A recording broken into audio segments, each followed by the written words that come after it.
So let me share a few learnings I've learned from my parents. And this is also a very important thing for all the students here. I request all the parents to please share this learning with your children. And to all the children in the backstage, I hope you do listen. 1. Writing is important. Plan a schedule of your routine. I've engaged in conversations with children and teenagers, and I've realized that they write a lot, but more academically. I advise you all with my personal experiences that write something daily, non-academic. Maybe, for example, an inspiring proverb, a statement that motivates you. Gratitude is also a very powerful tool in this. It can make you feel happy and content. This all makes you more creative, productive, and reduces stress. And who knows, you might become an author like me. 2. Be a creator, not just the consumer. Create something, learn something, but do not mindlessly consume anything. I've seen many of my friends spending hours mindlessly watching content on television or mobile devices too much. Watch meaningful content that can benefit you in your personal and professional growth. Especially and most importantly, remember you cannot create anything until you create something. I believe learning should always go beyond textbooks. Yes, while theories are important, it is the practical exposure, the chance to experience, express, and apply that truly shapes us. I am building a community of us, we children from age groups from 14 to 20.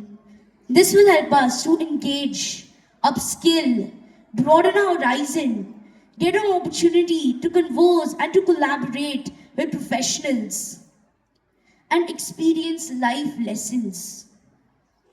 Support me in this, and to all the future leaders you aspire to be, here is the chance. Let's stand together and build something unique. Feel free to contact me or my team for more details. One of the things I want to talk about today, it's a pressing issue in today's time, which Principal Ma'am also suggested, bullying. First question to you all, have you been bullied? Yes, I have. Tell me honestly, who has been bullied?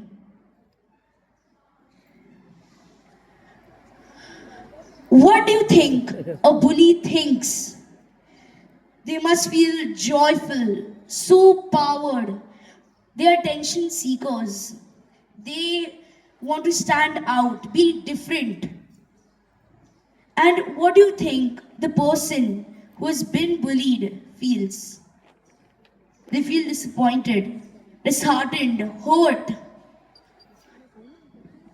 And this really, I request to all the parents, this is where we need you.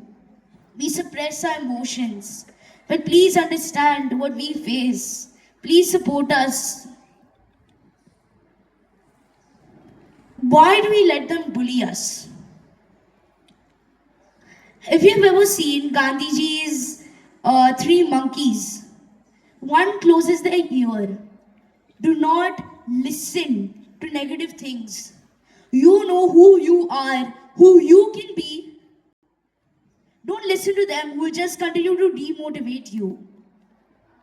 And to all the bullies, stop bullying. This will not benefit you in any way. Let me give you an example.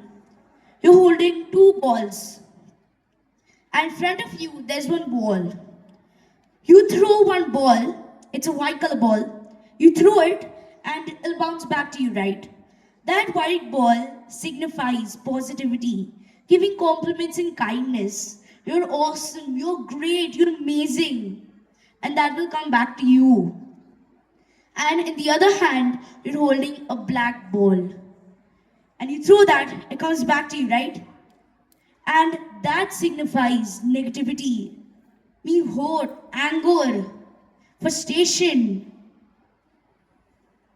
Thank you so much for having me here. It was a true honor. Thank you so much, Principal Ma'am, for giving me this opportunity. Thank you so much, everyone, for having me here. And I look forward to our memorable evening. Thank you.